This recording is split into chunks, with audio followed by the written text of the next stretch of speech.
Hey, it's Liz Kelly, and welcome to the Ringer Podcast Network. We hope the Ringer can provide you entertainment and companionship during this time. So as always, feel free to check out theringer.com, where we're still covering the latest in sports, pop culture, tech, and media. And the Ringer's YouTube channel can provide endless amounts of entertainment. You can find that at youtube.com/theringer. Hey everyone, thanks for tuning in to today's episode of The Watch. Hope everybody is staying safe out there. On today's episode, Andy and I talked about the Ringer's TV character bracket. We're pitting all the great TV characters of the 21st century against each other, March Madness style, so you can check that out on theringer.com. A lot of great stuff there, and you can also vote. Andy and I also talked about the most recent episodes of Devs, and we talked about the new season of Ozark. And in the second half of the show, I spoke with Ozark showrunner and executive producer Chris Mundy about the third season, which I think is absolutely extraordinary, and we'll be talking a lot more about that in the coming weeks. So enjoy today's episode of The Watch. I need support staff to clear the room. Stand up and walk now. Hello, and welcome to The Watch. My name is Chris Ryan. I am an editor at theringer.com. And joining me on Zoom, he's my favorite TV character. It's Andy Greenwald. Would I make your top 64? No. Well, just on the sheer fact that you're not a television character. Well, you and I were television characters from our long run hosting the Game of Thrones after show. So we're referring to the fact that The Ringer is running the best TV character of the century bracket as we speak. So by the time you hear this, round one will be in the books. And, we didn't have any reality TV characters, and we didn't have any after show hosts eligible. So who knows where we would have landed? I know. Tough. I know.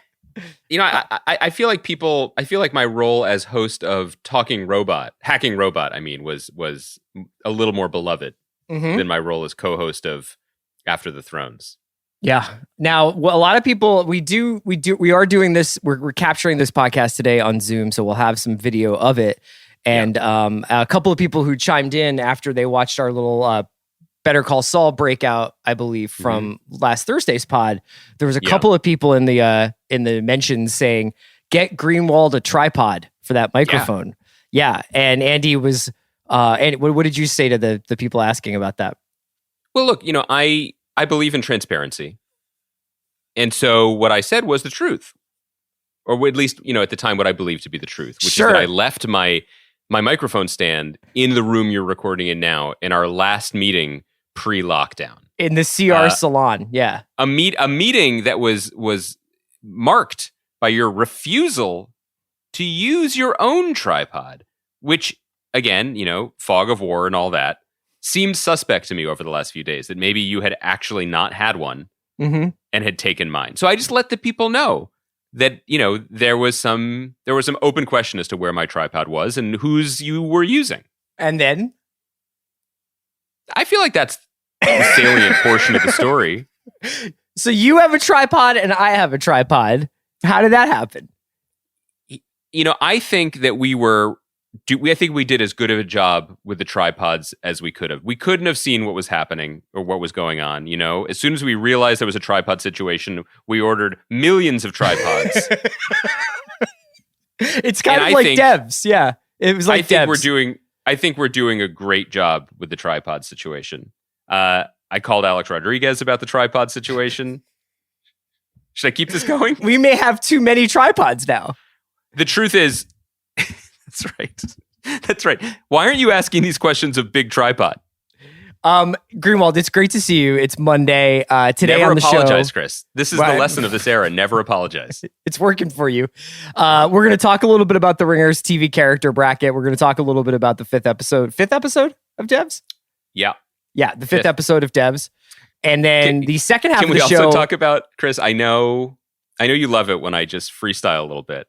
But can we talk about the third episode of 000? Oh, yeah.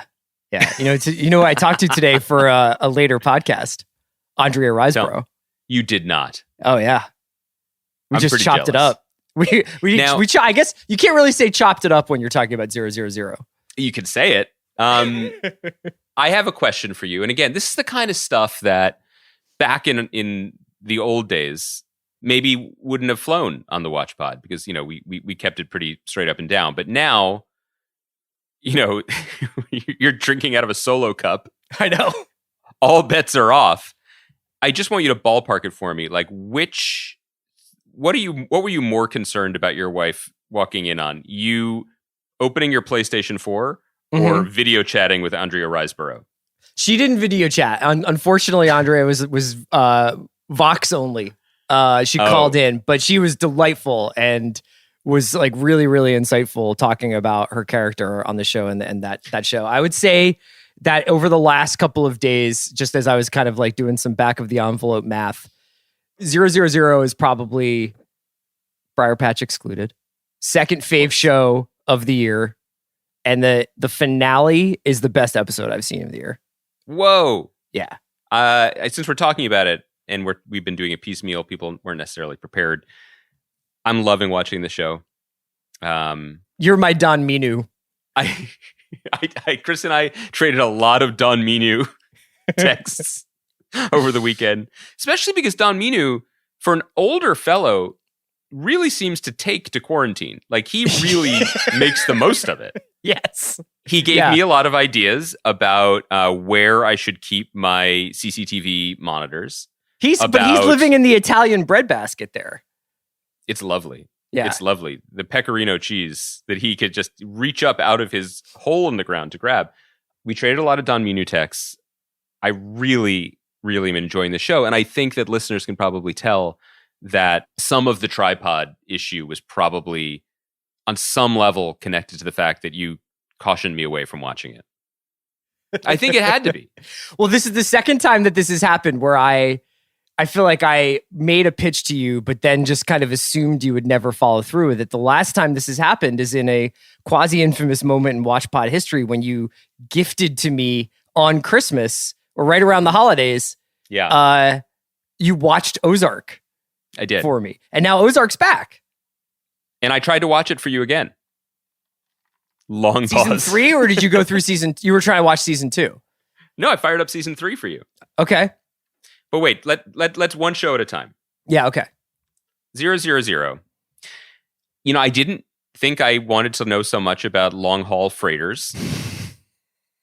But turns out, what a fascinating, rich subject that is.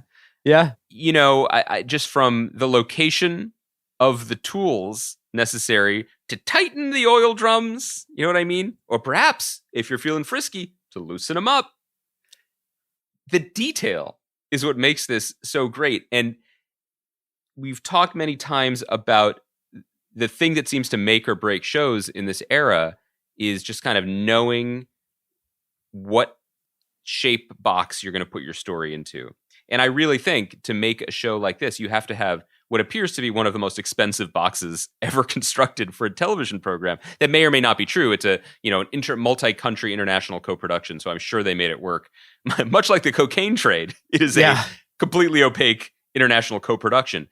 But it is storytelling on such a rich and epic level, right down both in terms of the vistas and the boats and the helicopters, but down to the details as well. I was joking about the CCTV cameras and monitors, but that makes the story. I was quasi-joking about the tool wall in the fuel room of the tanker. In the engine room, In the engine room, but that's what makes it so rich, and it's so enveloping, and it's such a great watch. I think episode 3, which is Andy's referring to an episode that largely takes place on a long-haul shipping boat, where Dane DeHaan's character is kind of overseeing the shipment of this huge load of cocaine from Mexico, and it's on its way to Italy. And, trouble ensues. That's where the show really, I think, starts to jump up a level. The first 2 episodes are kind of introducing you to almost a dozen major characters and kind of setting up the world in a kind of painstaking way. But once they get on the road with that shipment, I feel like that's where it really takes off. Absolutely. I also think it created a lot of, sometimes when I watch shows, I used to, maybe like many people when they watch anything, they like to think could I have hung with that crowd? What would I have done in that moment? I no longer do that for myself because, I'm a devoted and humble school teacher. Really, it's what I do. It's my passion. It's what it's how I spend my days. So I think about you. And so far, I got to say, Chris, and I'm not just saying this because you're my friend and you didn't steal my tripod. I think you're doing pretty well. So in quarantine or just in life? Well, yes and yes. But what I mean is, in my ranking of watching 000, and I'm going to put this to you, okay? There are 3 examples, and I don't think this is a spoiler. If you haven't watched the show, it'll probably just make you want to watch it more. 3 moments in this show, in episode 3 of 000, where I said, would Chris Ryan have done the same thing? Oh, no. And I had yes to all 3, but I want to put them to you. Okay. Number 1, if you were overseeing your father's cocaine shipment to Italy on a large, large boat with a skeleton crew. Yeah. Would you spend the majority of the voyage sitting on the edge of the boat listening to a Discman? And if so, what exactly are you listening to? Because that's the other thing. I really want someone to step in with memes with Chris, Dane DeHaan's character. Again, what a name. He's listening to music as a Mexican army chopper lands behind him. It's strange that he couldn't hear it. That he was just like, look at these guys landing from the sky while we're in the middle of the ocean. Is it just like a love supreme? Is he just vibing out? Would you think he's listening? I mean, what would be really funny is if he was listening to like ocean wave sounds as like a meditation app. Light helicopter chop. Mexican special forces banter. I mean, I would pay someone Bitcoins to just drop in like Young Jeezy like onto that seat just to hear what it sounded like if he was listening to Standing Ovation. So would you, Chris Ryan, A, be listening to your music, and then B, when the helicopter landed in the middle of the ocean, would you immediately stride right over to the paramilitary guy with a machine gun who gets off the helicopter? I think I would probably be listening to Mogwai. First of all, I wouldn't be on the boat. I'm not a big boat guy. Second of all, no, I get seasick. But second of all, I don't think that when I see guys rappelling out of midair onto my long haul ship of cocaine, right? I don't think that like dialogue is what I'm looking for. To be fair and to be clear for people who haven't watched the show, the ship itself is not made of cocaine. That would not be seaworthy. Okay, point 2. Let's just say, Chris, that you are hanging out with some of your oldest friends, like maybe me, maybe Chuck Klosterman, maybe Sean Fennessy's in there. People you feel generally comfortable with, you've socialized, you've raised a couple glasses with, and also your eccentric grandfather who's just emerged from at least a couple of years in self-imposed exile, maybe missing a finger, but nobody asked him about it. Yeah. So you're hanging out, maybe the mood's a little weird, but probably it's because grandpa's smelling a little ripe. And then he's like, wants to change it up a little bit. And so he suggests that bring in some company, and that company happens to be a 450-pound hog, which is then trussed up, hung from the rafters, stabbed in the throat, and bled out. And then grandpa takes a mug, maybe like a chipped, I don't know, what kind of mug are we thinking? Like maybe a mug from, I got a mug from the Coffee Exchange up in Providence. Maybe it's that style, like something you've had for a while. Yeah, or just like, it's almost like an ancient Roman diner mug. Yeah. An ancient Roman so you mean like the True Grail from the end of Last Crusade? Exactly. It's like choose wisely. Fills it with still steaming hog blood. Yeah. And just goes to town like it's a soy latte. Just downs half of it. I would do it. First of all, I'm interested. I like trying new things. And I think also, like, I was very early on bone marrow, if you remember correctly. Wait. When bone marrow hit Brooklyn, I was an early adopter. You were doing large bone luges, right? Like you were lifting it up. Prime Meats used to do, like, they had the bone marrow that you could get with, like, it was like an add-on, and I was just like, I'm your bone marrow guy right here.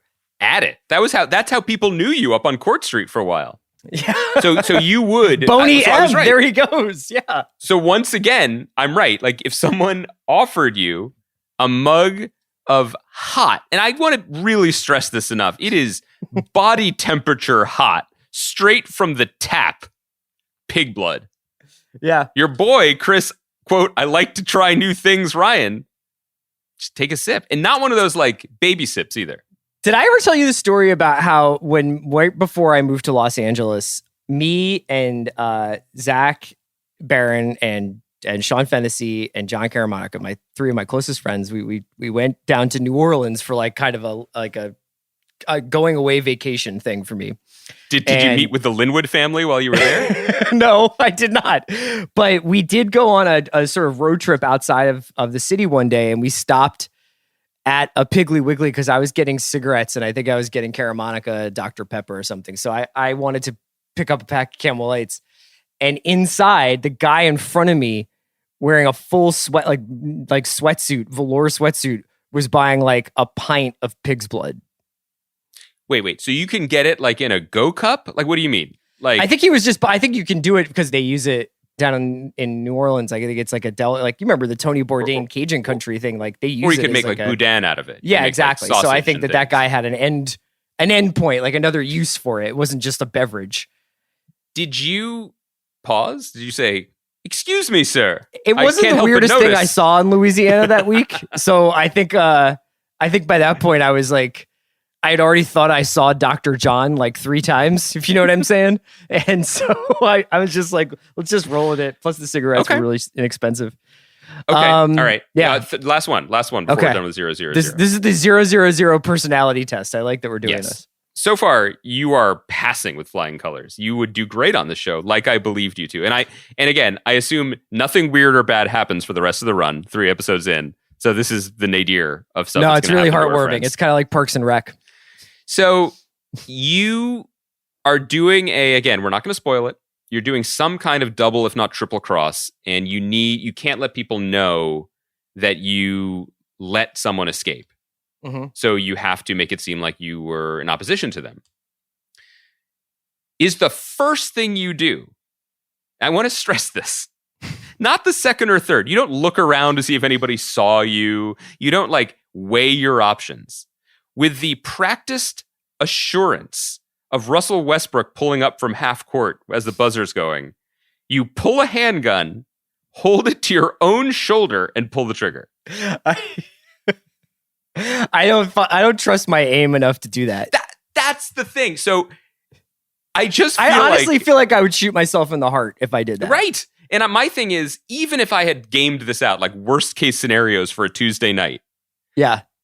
At the critical moment, I would be like, couldn't I just like nick myself? Like, couldn't I just fire a practice round into the sky? I just feel like, you know what I did? Guys, I really damaged my hearing. So then what's incredible, and this is the only criticism I have of this episode, which clearly I enjoyed on a granular level, it's that the character in question shoots himself ostensibly to provide cover and also ostensibly has successfully not killed himself. Gives himself a story to tell. Yeah, right. The people that he's trying to trick arrive, and he, through the pain, says the stuff he needs to say to draw people off of the scent. But then his friends say something that I was interested in seeing the follow-up coverage of our main guy, which is they don't say, my God, you can't believe this happened, or like you almost got, like you must have almost gotten him. What they say is, quickly lift him before he bleeds out. Well, that's the moment. It's not the first time that a guy's been bleeding on their pavement. No, it's fair. I'm just saying, like, that's the moment where I would begin to question my own plan. Yeah. I think Stefano in 000 has a lot of explaining to do, for sure. So Chris is, for episode 3 of 000, you are not 000. You are 2 for 3 on could you hang in this world? And I think that's a passing grade. 2 for 3 gets you to Cooperstown if you extrapolate that over a career. That's great. Andy, I just want to talk to you a little bit about a couple of things. So I want to do the character bracket, and I also want to talk to you. I mean, if you want to talk about devs, we can talk about devs. If you want to talk about Ozark, I'm loving this season of Ozark. The character bracket is, there's a lot of things that happen on any given day that make me feel somewhat old. I did a podcast appearance, a Zoom podcast appearance yesterday on the Rights to Ricky Sanchez podcast, a Sixers podcast we both love. And it was a charity pod for a couple of the charities that Spike and Mike's podcast work with.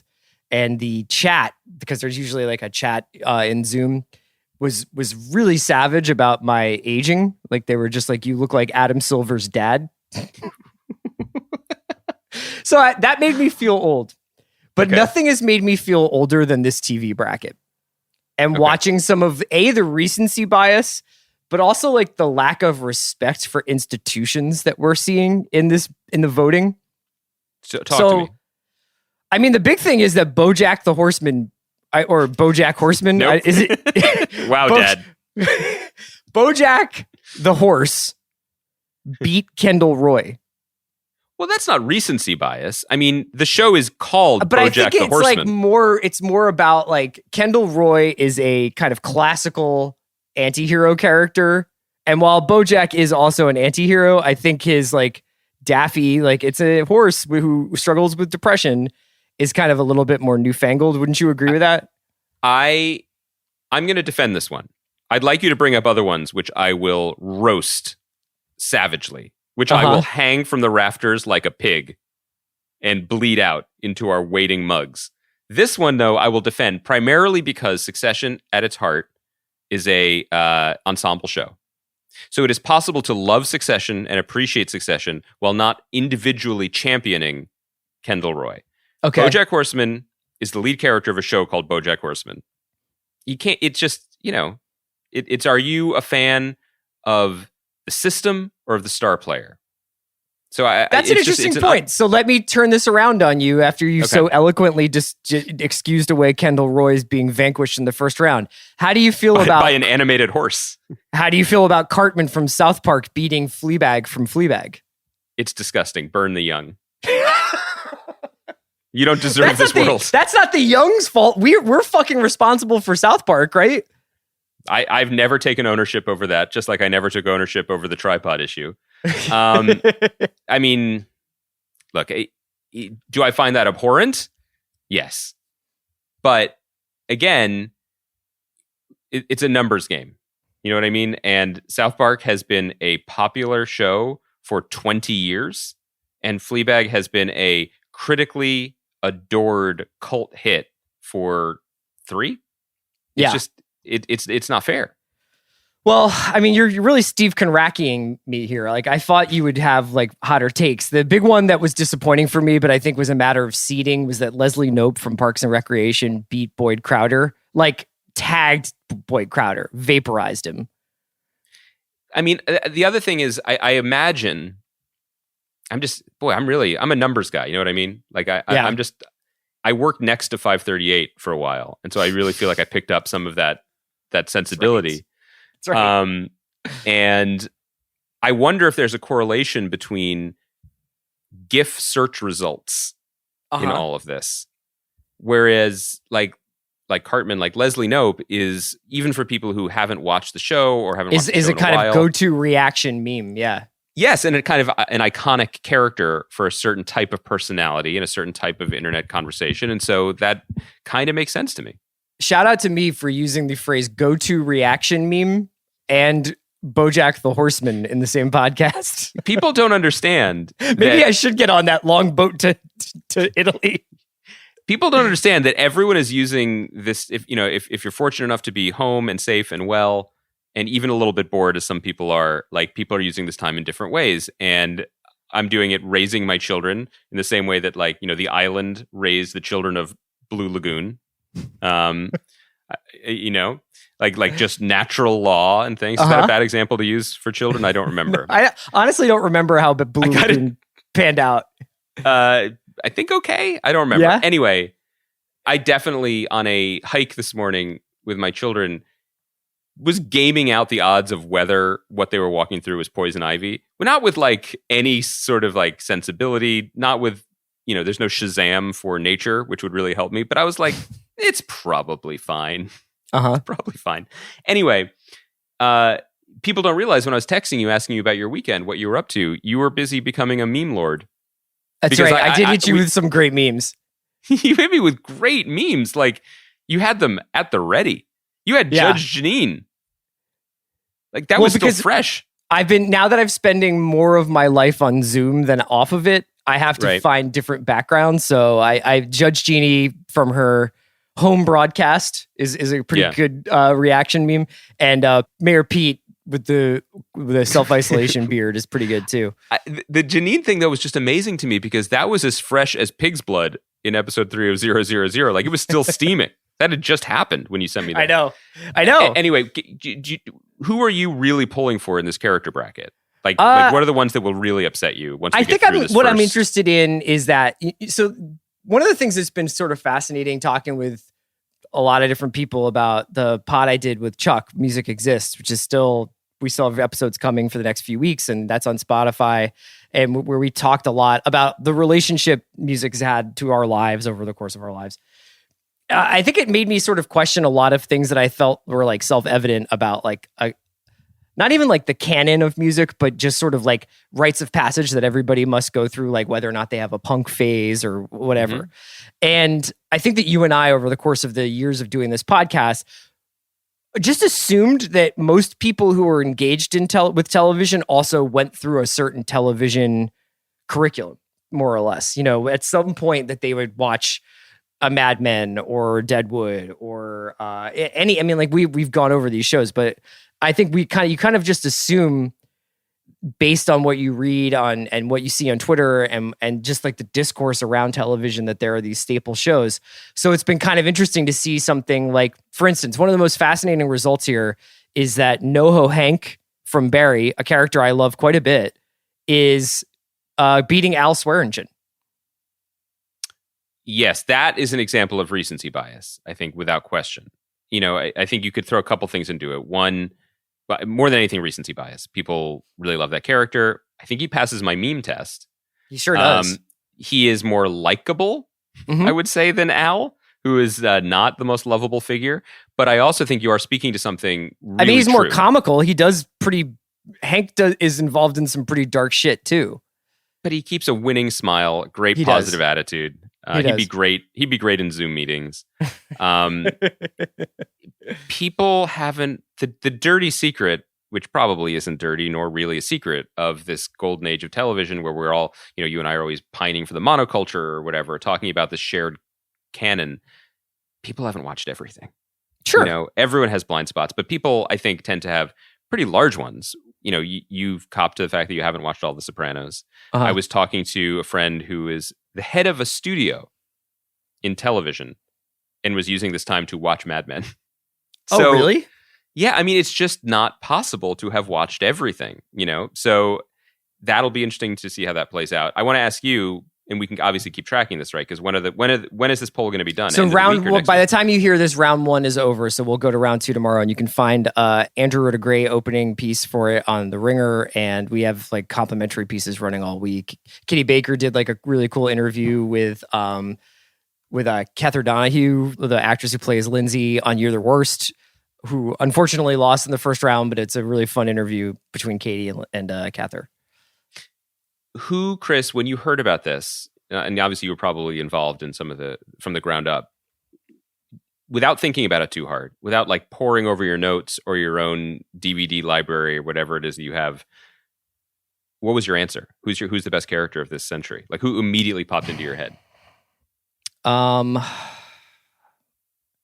The first person, I mean, my number one character was Swearingen. So my personal top, I'll give my top 10. How about that? Wow. I mean, I'm not prepared to join you there, but that's cool. Here's who I voted for. Al Swearingen, lost. Fleabag, lost. Russ Cole is winning his first round matchup. Stringer Bell, not nominated. Charlie Kelly. Stringer Bell didn't make the 64? No, it's Omar is in the 64. Was there a one character per show cap? No, it's 3. Okay.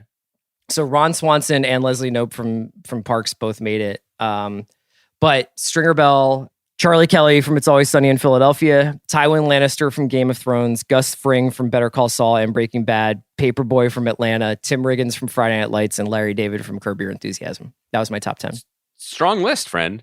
Thank you, brother. I had, as soon as I heard the question that you guys were doing it, for me, it was Ron Swanson. Really? Yeah. How First come? person I thought of. I just, and maybe this is also because I'm thinking about Nick Offerman and how great he is on Devs, how quite different he is on Devs. But there's something that is so Titanic to me about that character, just in terms of getting it all right. Like the most specific vision for personality, for point of view, for comedy, for how to be used in a scene and what he could be played off of and what could be played against him. The way that the character was met with the perfect actor for it, and just there's just something pure, almost as pure to me as like a Homer Simpson character. The way that character was conceived of and deployed for maximum comic effect. I just think it's stunning. And then I would probably go into your Stringers and Omars and Paperboys of the world, but without thinking too much about it, or even thinking about shows that I loved or would put in my like. I didn't think, my brain didn't go straight to Don Draper, because as soon as I think about Don Draper, I think about Roger Sterling or Stan Rizzo or Peggy Olson would be in my top two. Yeah, I would say. My bottom 10 reflected that. It was like Tracy Jordan, Boyd Crowder, Max from Happy Endings, Diane Lockhart from The Good Wife, Good Fight, Jonah Ryan from Veep, Molly Silverson from Fargo, Roger Sterling from Mad Men, Kim Wexler from Better Call Saul, and then I had a little fun in the last two with Baby Yoda and Barb from Stranger Things. God, what a rich century for television characters. Anyway, do you want to talk devs for a minute? Sure. Yeah. I thought, the Kenton monologue from the beginning of episode 5, Fennessy was tweeting about this, was a real signature moment for the show.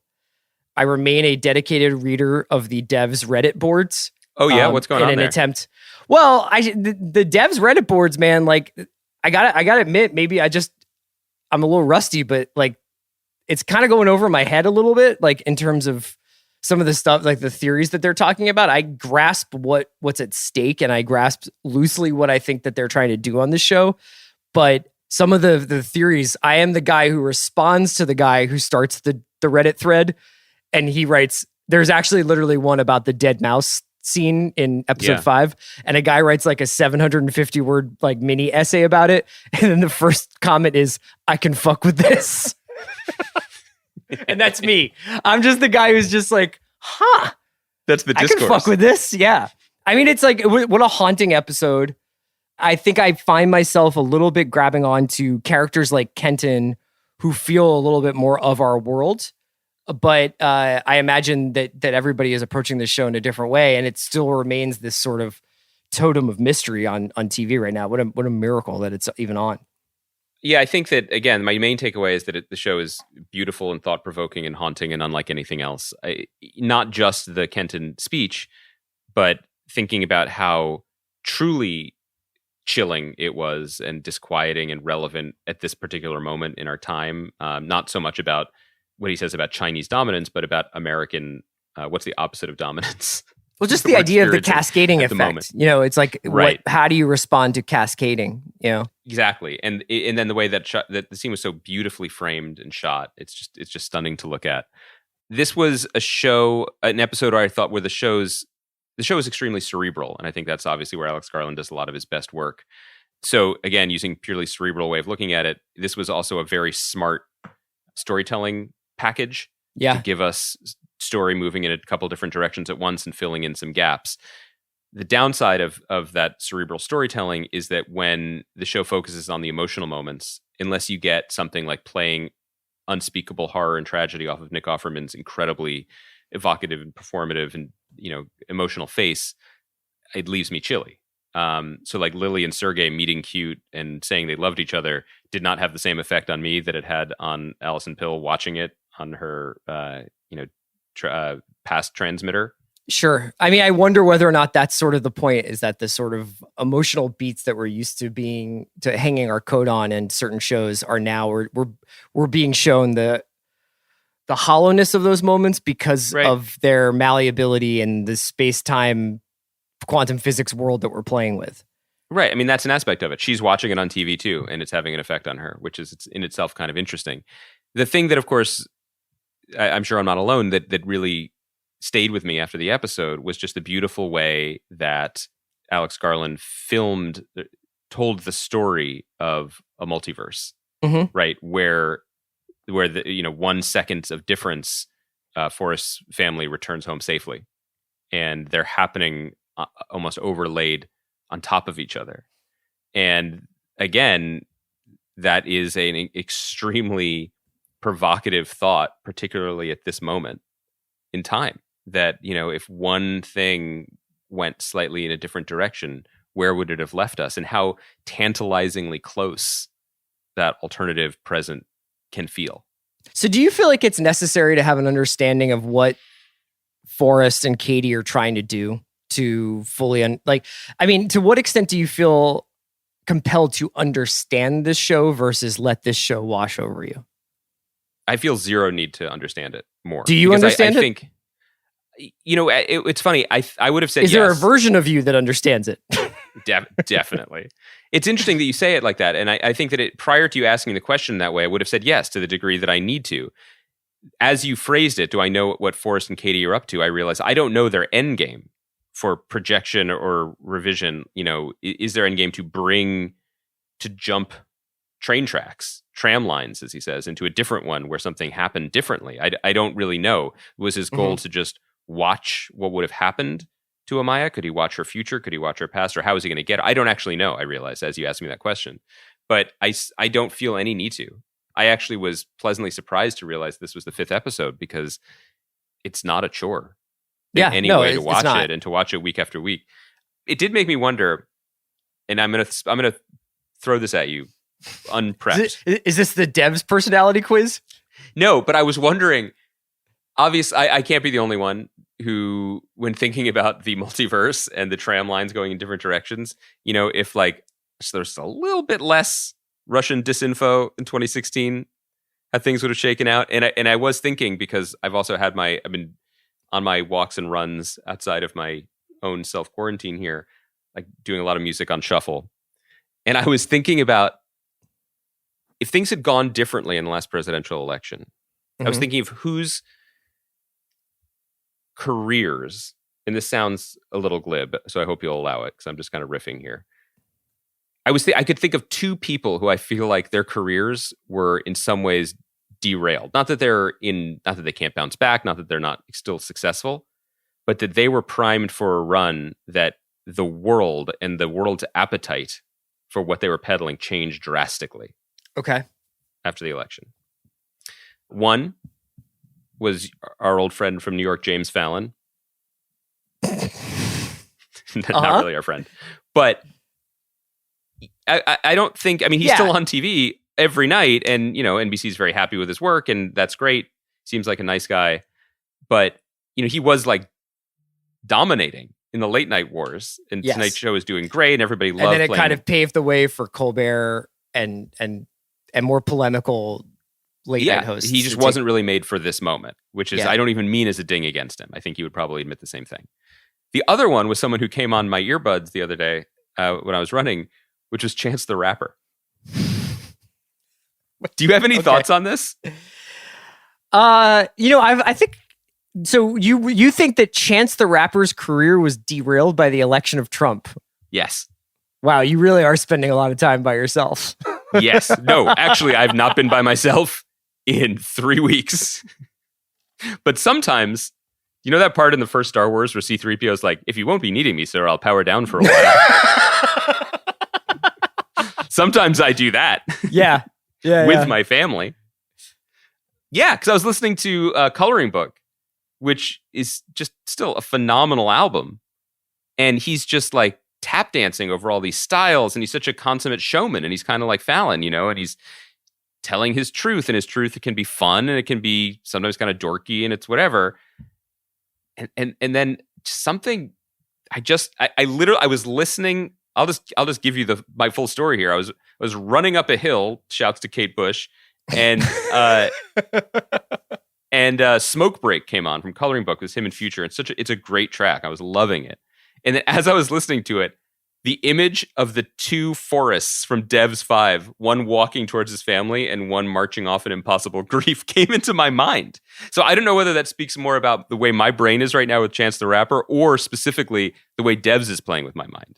because it just felt like two roads diverged. I just feel like what Chance is more of a canary in the coal mine of like what happens when you almost go too far outside of traditional like promotion and distribution models just right now. I'm not saying that ethically or whether or not he's like a visionary, but it just felt like after a certain point, like I wasn't really sure, like, is this a Chance the Rapper mixtape? Is this a Chance the Rapper album? Is this an album that he made with his backing band that is not like officially a record of his?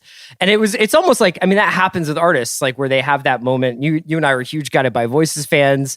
They were so prolific. They've always been prolific, but in the window that we love them, their prolific nature was part of the appeal, and then it became overwhelming and we couldn't understand like which way was up. Now Chance isn't that prolific, but I feel like Chance was like, he kind of almost walled himself off a little bit in that way where he was like, I've kind of like set up my career so that it is entirely self-sustaining, but it felt like maybe he took a step back from being part of something larger. Does that make sense? See, I hear you, and I disagree with I also wasn't prepared to talk about Chance the Rapper's like, yeah. But you're so good at podcasting, Chris. This is Thanks. great. This is the point of the podcast where you are just willingly taking the gun and pointing it at what you hope is not your heart and pulling the trigger. And it's working out great. I think that his celebrity is partly because of his ability to just not be limited to one thing. And so he could still sell out a show or host Saturday Night Live, and the goodwill is all still there in his own personality and persona. But there is a thing with artists where they're holding the conch and they've got it, or they're holding the third rail, right? Yeah, and you have the belt. And sometimes it's taken from you, and sometimes you can get it back, and sometimes you whatever. And to go from the highs of that to the record he put out last year, which no one wants to talk about because everyone likes him, was really bad. Mm-hmm. I just found it really interesting, and maybe we could revisit this idea. It doesn't have to be, honestly, like going straight to the presidential election to Chance the Rapper's dud album. It's a stretch. Right. I have only been with people under the age of six and under today, so forgive me. But I do think the dev's idea of the two roads diverging in a moment and then what happens in those moments is a pretty rich construct for us to talk about culturally. So maybe I'm pretty sure, I mean, I don't know what devs is about. It could be about Chance the Rapper. It could be, right? I want to get to our interview, or my interview with Chris Mundy, the executive producer of Ozark, to talk a little bit about season 3. It's a spoiler. I think I would call it a spoiler-free interview. At least if you haven't gotten a chance to finish season 3, don't worry about it. We mentioned some stuff that happens, but it certainly isn't life-changing in terms of like how you understand the show. So I definitely recommend that interview. And Chris was really cool to give us his time today. I would say that Ozark season 3, it definitely does not start in like a chill way. That's my review. But I thought that you were looking for unchill shit because that's like why you were like 000 is actually like fine for me. I didn't give it a fair shake because let me just paint the picture for you of my life in romper room quarantine, which is that because I still have work to do, I got a little furloughed time yesterday, Sunday, to come here. I'm in my wife's office to like get a little work done. And I also thought maybe I would make my friend happy and check out Ozark during that time. Sure. And so the sunshine outside, a pandemic raging, and I'm like I can hear my children like on scooters, like just outside of, so you know what I mean? I was like, this is a very tenuous moment. Yes. So in this moment, watching someone, again, hog tie living people to each other and then putting an explosive device next to their face while we hear them whisper, "No quiero morir," which for the non-Spanish speakers among us means I don't want to die. Uh-huh. It was a mismatch. That's all I'm saying. It was just a classic mood and time mismatch. I can only ask so much of you, so it's okay. It's okay.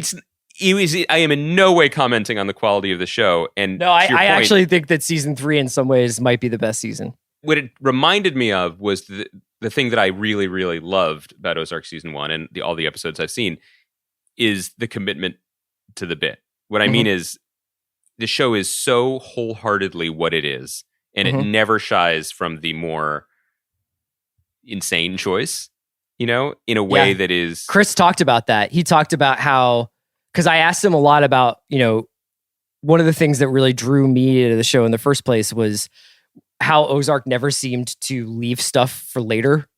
Right. Like, we can try that some other year. Like they seem to have cleared the whiteboard in the first episode. And everything about the show, the reason the show has such a distinctive energy is that they keep thinking of new ways to sort of challenge these characters. And I think that the way in which specifically the Wendy character played by Laura Linney evolves over the course of this season is pretty stunning. People are going to be talking about it for a while. Awesome. Can I just say, before we get into that, this is Monday, 8th episode of Briar Patch is on tonight. I'd love to talk about it with you guys a little bit on Thursday. This one and next week's one is supposed to love all one's children equally. These are probably my favorite. Awesome. Jessica Lowry did a beautiful job directing it. It has the moment that makes me laugh harder than any other moment in the season, thanks to Jay Ferguson.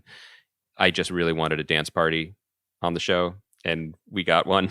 And Alan Cummings by the Punch Bowl. So I think people are going to dig it. This is one of our most successful episodes. And now that we got Zoom up and running, hopefully we can get some Briar Patch Thursday guests back. I would love to. I can tell you for a fact that the crew and cast are avail. Okay. Yeah. So, I hope people are following Brian Garrity on Instagram because he's just doing home workout videos. Is he? Yeah, he's just like dry lifting water things, jugs of water. So everybody's doing great. I'm excited to hear this interview with Chris Mundy. I'm excited for all of you and grateful to all of you for listening to us during this time. Yeah. Everybody be well. Let us know how you do with the 000 personality test. Yeah, because I want to keep this going because I have a feeling there are going to be some more corkers to put to you next week. Let's hope not, though, for my sake. I hope that as this show goes on, you find less and less in common with my behavior. I watched the show and I'm like, that's Chris. It's my guy. It was great to talk to you, man. Enjoy your pig's blood. Bye, buddy. I want to thank Chris Mundy so much for joining me today on The Watch. Chris obviously is the executive producer behind Ozark and has been working on this show since its inception. Chris, thanks so much for joining The Watch today. Oh, thanks for having me. It's nice to be here. So I want to get a little bit of biographical business out of the way first, because your career trajectory is very near and dear to the Watch podcast's hearts, because Andy and I, the person I usually do the podcast with, we both come from music journalism backgrounds. And I know that you kind of got your start writing these incredible in-depth features for Stone back in like the sort of the mid-90s. And I remember reading some of these as I was going back today.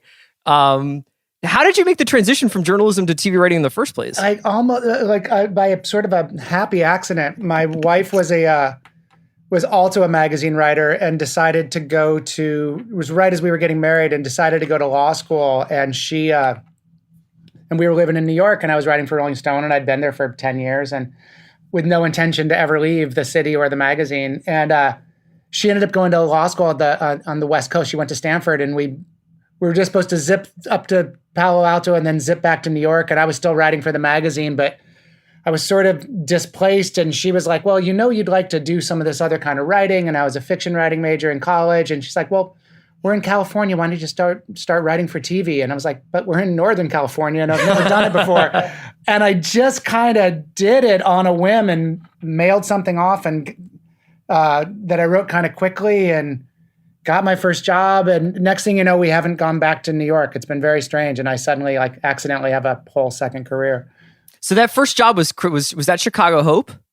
It was the final season of Chicago Hope. Yeah, with a guy named Henry Brumell, who was the showrunner, who was an amazing, amazing guy. He worked on Homicide, right? He did. He ran Homicide, and he'd been a instructor at the Iowa Writers Workshop and a novelist and a short story writer. And he'd started out in TV sort of accidentally and is at about 40 on Northern Exposure. So he was a really, really great first person to kind of guide me into what the job could be.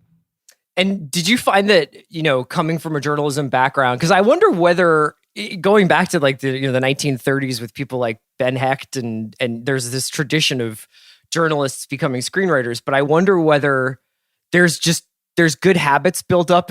I very rarely do people say journalists have good habits, but you're used to working collaboratively. You have to work with both with sources, but also with limited resources and with editors, and you're used to deadlines. Did you find that the transition wasn't entirely foreign? It was weirdly equatable for tons of the reasons you just said. Yeah, like you know how to hit a deadline.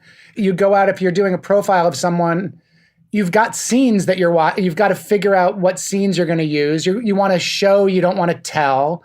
You're trying to, you're not just relaying a series of information. You're trying to get some deeper meaning behind it and sort of trying to figure out what it's actually about besides just the things that happen. So, and you write in these kind of like series of scenes that illustrate a person, certainly the kind of journalism I was doing, which was more like, I'd be on the road with a band for a week, So it was weirdly, it was a weirdly transferable skill, thank God. Yeah, I was going back and paging through some of the older profiles and the Elliott Smith piece that you wrote in, I think it was 90, must have been, I can't remember. 8 or so. 90, I think it was, yeah. It was right, yeah. And it's just, the opening scene is you guys are just at a bar, probably in Williamsburg or somewhere, and you're describing the kind of intersection of these different neighborhoods in the bar that Elliott Smith has sort of cornered himself away in. And it's just so evocative. Like right there, you can kind of feel like that almost works as like interior Brooklyn bar. That's exactly right. And you're, using that piece as an example, I spent 3 or 4 days with them.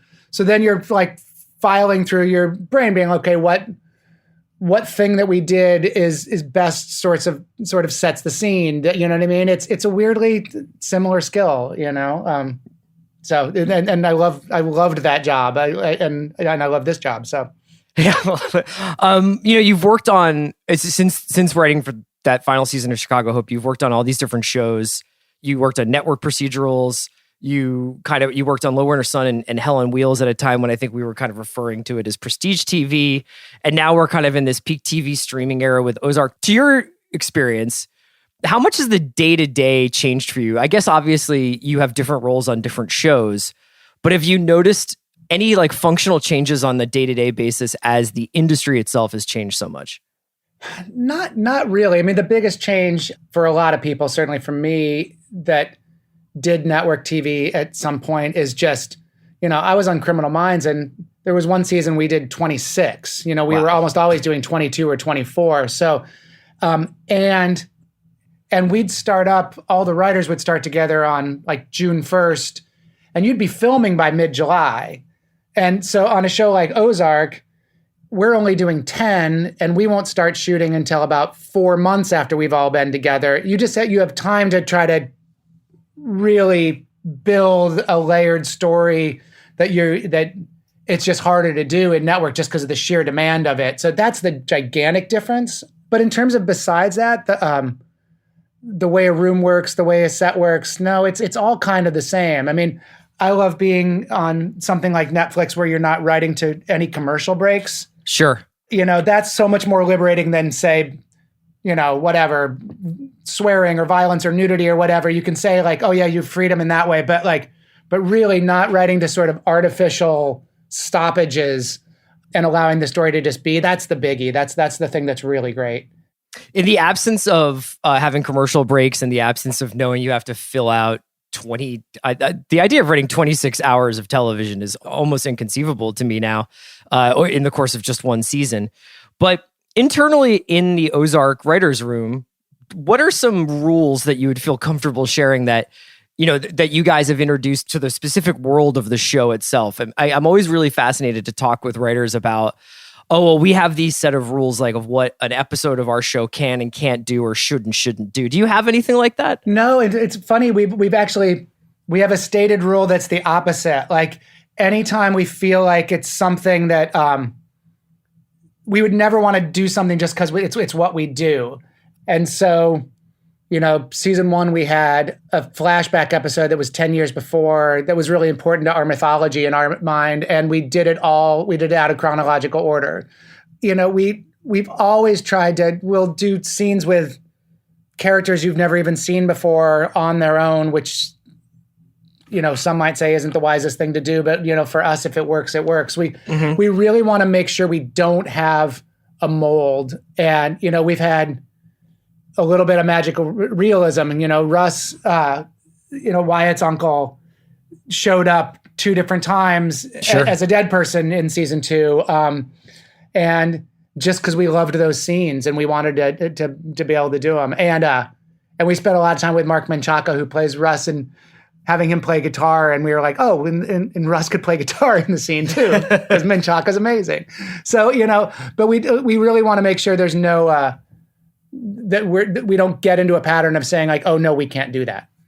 Would we be surprised, the average viewer, to know how much, not necessarily obviously biographical information, but mannerisms or, hobbies or just even just like abilities like playing guitar would seep into a show, be it Ozark or any other? Oh, totally. Absolutely. We found out too late that that Trevor Long, who plays Cade, actually tap dances. And if we'd known that, we would have Cade would have tap danced. But yeah, that's the really great thing about TV is you all live together and like make this thing as you go. So like pieces of the real life person can seep into the character a little bit, or you get to know those things better. And, especially over time, that's the amazing thing about, doing a season 3 and hopefully doing a season 4, just like it continues to grow and your knowledge of each other grows. Yeah, and I would imagine that even I wonder if there are just like little things like, say, like costume choices that are inevitably influenced by, because there's something I find it very fascinating, specifically that Marty's uniform for the most part has like not deviated at all. Jason's been in pretty much one pair of pants for 3 years. Yeah, that's right. And I think there could probably actually be a supercut at this point of him buttoning his shirts up to the second to last button. Yeah. But I do feel like Wendy's costuming has changed a little bit over the 3 seasons as she's become more and more comfortable, I guess is the only word I can think of. But that as she finds her surroundings more natural. I think that's a really good observation. Yeah. And as she kind of like, we think of Wendy as kind of like weirdly coming back to herself in the Ozarks. She came from Boone, North Carolina. She sort of like cleaned up in Chicago, but now this is like a perfect melding of those two. And the wardrobe has kind of reflected that. Our wardrobe department's amazing. And so, this is stuff they think about and they talk about with me. They talk about with Jason and Laura and Julia and everyone. And, there's a lot of thinking that goes into that and those kind of evolutions. So obviously I want to talk a bit about season 3, but I also want to just in case, because it just came out on late last week, for our listeners to still be able to get stuff out of this interview if they haven't seen the season yet or the whole season yet. One of the things that really immediately grabbed my attention when Ozark debuted those several years ago was this idea of narrative compression, that essentially like in the first episode of Ozark as a series, you could have squeezed out 2 seasons, and that was, I think that you kind of just immediately realize that there are no observable speed limits in this show. Yeah. How, as a writer, as somebody who's thinking both about the short term and the long term creatively about the show, how do you know when to tap the brakes, if ever, on this show? It's a really good question. We argue about it in the room a lot. And people will always be like, oh, I think this is more than 1 episode here. And I'll be like, it kind of feels like it's 1 episode. But I think when to tap the brakes if it's just incident. We don't want things just to happen. But if you can be combining character with action, or event, then we're okay. Then that's in our sweet spot. Or if that action really exists to drive to the reaction around it immediately afterwards, whether or not it's a Marty Wendy conversation or Ruth and Wyatt going through something, or then it's worthwhile, So I think pretty quickly we found that rhythm, and we don't play a lot of mystery on this show. No, I know exactly what you mean by that. The best example is you could have spent a year with the kids not knowing that what their parents were doing. But in episode 2, Wendy just says, your dad's laundering money for a Mexican drug cartel. Right. We want to deal with what the ramifications of the things are, not play they like what someone doesn't know. Yeah, there's not a lot of when will X find out something that the viewer already knows, which is, it's funny. Andy and I have been talking about that over the course of this year with a couple of different shows about we were actually talking about it with Outsider. I don't know if you got a chance to watch. I'm assuming you watched Outsider just because of your relation.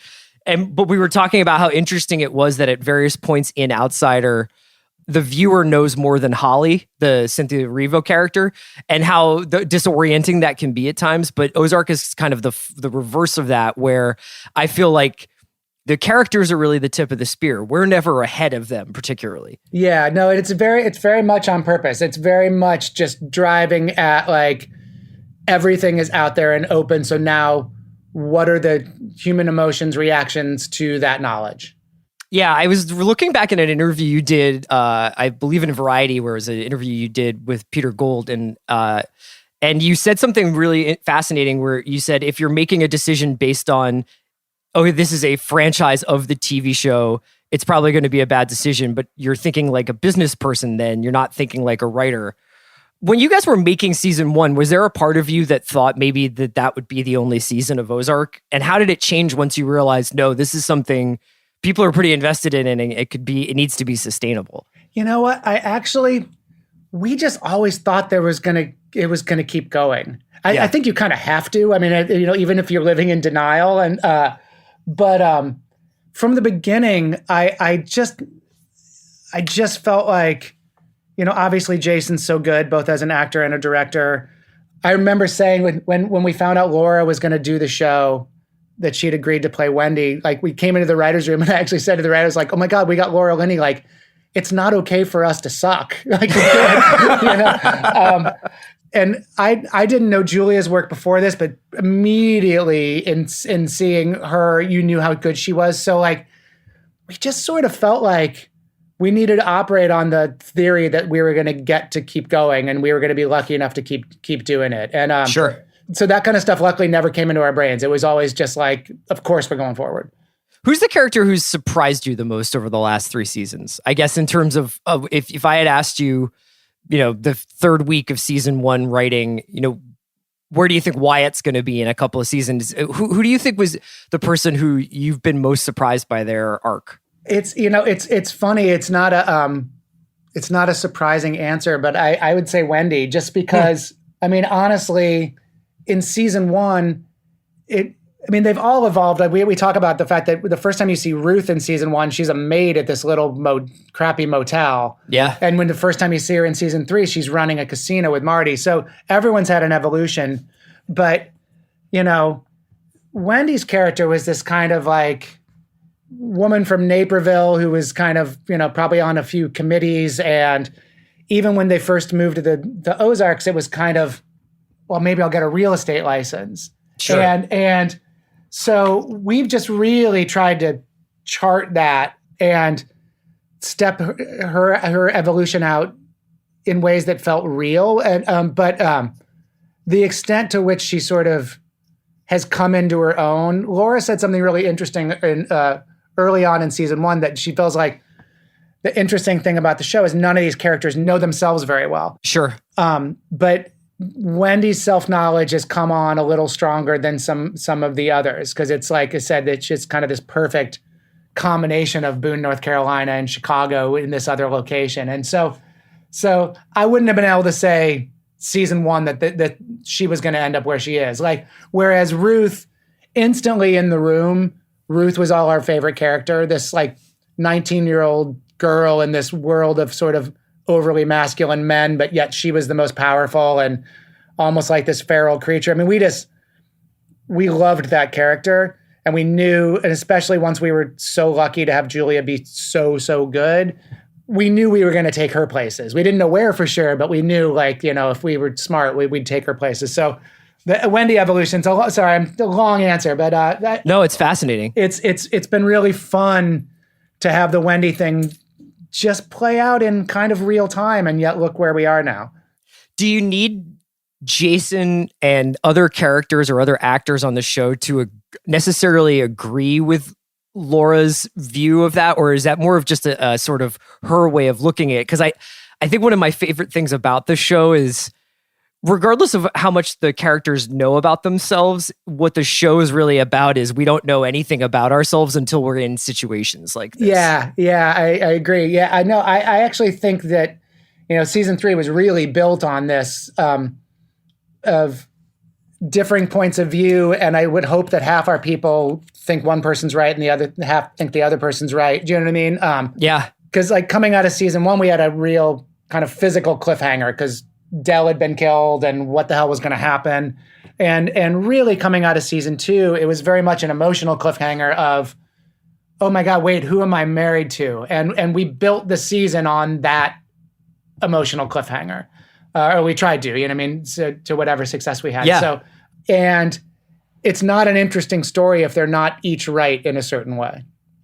Oh, that's really interesting. So how do you balance that? Do you have like a sort of checks and balances when you're writing about like making sure that even if somebody is losing an argument, that their point is coming across in some ways? I think so. Or at least if they're making a bad decision, you understand why they're making a bad decision because you know that character well enough. Right. I mean, these guys make a whole lot of bad decisions all the time, but at the same time, because we've now spent 30 hours with them, I think we understand them well enough to at least, hopefully, if we've done our job pretty well, we at least understand where the decision came from, Thematically, I know that it sounded like when David Simon would sort of go into a new season of The Wire, he would always sort of think about like a big theme that would, whether it was the impossibility of progress or whatever. I mean, I guess that's the theme of the entire series, but he would kind of have these thesis statements at the beginning of seasons that the season would kind of revolve around. Do you guys have a thematic North Star for each season? Do you think about this story in discrete chapters? We have one for the season, and we put it up on the board in big old letters in the same way of like a political campaign will put their thing up there. Yeah. And then within each episode, we try to have that in each individual episode as well. Huh. Can you share what you guys wrote down for the third season? The last year it just said safety equals expansion, safety equals the status quo. Huh. And then we had another, I'm trying to remember the exact wording about marriage and basically about equating marriage and capitalism, and can it work if there's a winner and a loser? So but those stayed on, those first other ones stayed on the board in my terrible handwriting for the whole year. Oh, it's so fascinating because the thing I've been loving about season 3 is the way in which whether it's the idea of family, whether it's like by vows or by blood or out of a sense of loyalty, how vulnerable those connections are when you're trying to balance them with your individualism, basically. Yeah, no, and that's something we talked a lot about in season 2 as well. It's like one of the things that was big on our board in the same way for season 2 was intimacy equals danger, and what do you do when the people close to you pose the biggest threat to you just by the fact that they know what they know? What do you do when you're afraid that your children might do something stupid because children do stupid things, but it gets you killed?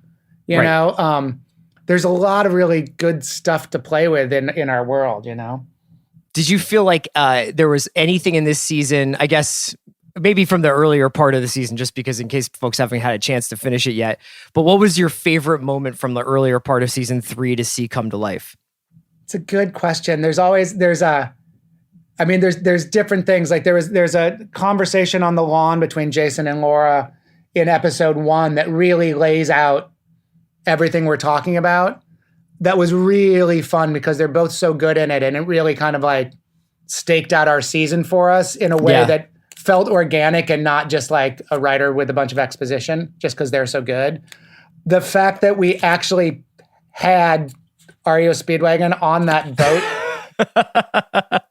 beware of like saying something in a writer's room, because next thing you know, we're like, wait, is this really happening? Are they actually going to do it? Like, wait, So that was, I still can't quite believe that happened.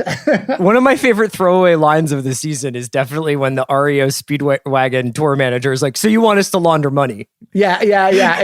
As if that's not the first time REO Speedwagon had been asked to do that. I know. They were really nice too, because at first they were like, their first reaction was like, oh no, we don't want to say that we're laundering through us. And then they came back and you were like, you know what? We're down for all of it. And I was like, yeah, God bless you guys. Yeah, it was great. Yeah, and I also I wanted to ask you about the absolute blowout couples therapy scene with Marty, Wendy, and maybe the MVP of the season, Sue.